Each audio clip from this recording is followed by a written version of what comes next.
this is me again, Chris Dumasis, your host for Chris Unlimited. My episode for the week is about the mystifying and ancient balay na dako or Daku Balay in Burgos Street owned by the Villanueva clan. Not only that, but I'll also be covering the minimalist and the astounding art of Mr. James Jack. He is based in New York, but he is now residing in Japan. So stay tuned with me for the next 1 hour. See you!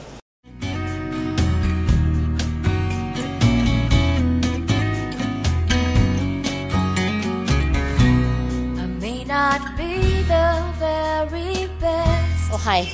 Hi, I'm Lilia Villanueva, and this is my grandfather's house in Bacolod on Burgos Street.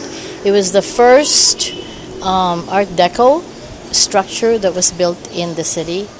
It's also the first building that had an elevator, a private elevator inside. I grew up every Sunday coming to this building. This building was built in 3 years, 1933 to 1936. It was completed in 1936. My father and his 4 siblings lived here with my grandfather and my grandmother, Lolo Hener and Lola Paz.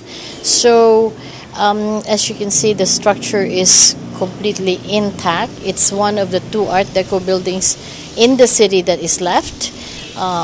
Actually, there's actually another one near the NOHS, but not of this same structure, which is completely concrete. The other building is the one next door, which is my grand aunt's house, the sister of my lolo. So this is the sort of the mini Art Deco district of Bacolod. And so let me take you inside and I will show you what the building is like. It was completely designed and conceived and visualized by my lolo. And he was not an architect, he was not an engineer.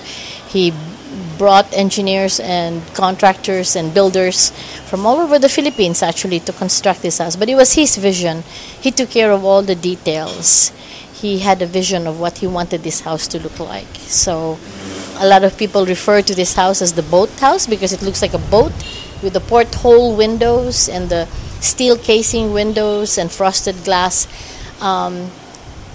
It was his vision. He was a sugar farmer, but he had a vision of what he wanted his house to look like. And so here it is. He designed the stoneworks, the floorings, all the design on the walls, the doors. He envisioned everything, and I think he got exactly the house that he wanted to. He also, designed the grill work, which was also very, it was very famous during the Art Deco period. Manila was full of Art Deco buildings in the 1930s, and so my lolo wanted to be a part of that movement. And the grill work around the fences, around the whole house, and the gates, the grill work that you see here behind me, this was all designed and envisioned by him. So let's walk inside.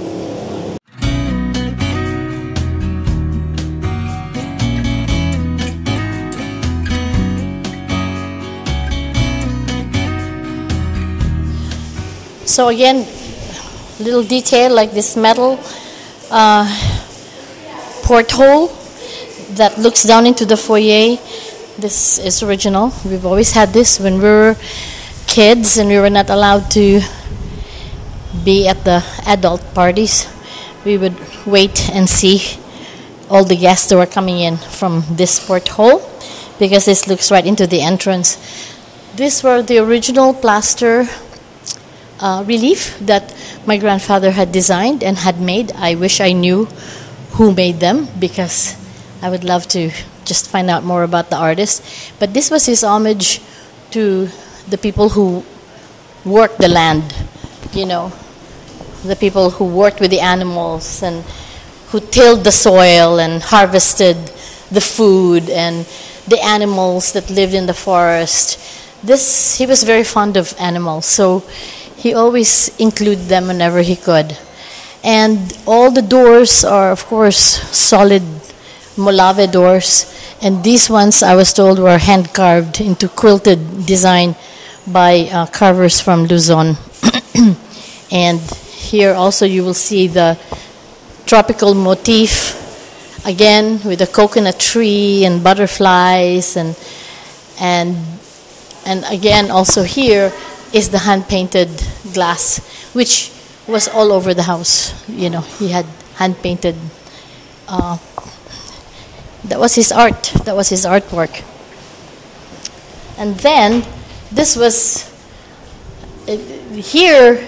This is very interesting artwork. This is the door to the second floor elevator, and here you have a Matisse, this is like the Matisse painting that he saw somewhere, must be, because this is like the Women of Avignon painting, and which was also very famous in the 30s. So he must have seen it somewhere and decided to put it as the motif. So remember, on the first floor we had the Filipiniana, and then here on the second floor, all of a sudden he got really modern. And then this was the big terrace. What can I say? Over the years, there were lots of parties here and entertainment, but I don't really remember the parties of the adults too much, but I sure remember us kids running around here a lot without much supervision. But this was our playground, We came here and we played up here, and nobody paid us any attention. And luckily nobody fell either. So this was our just giant playground.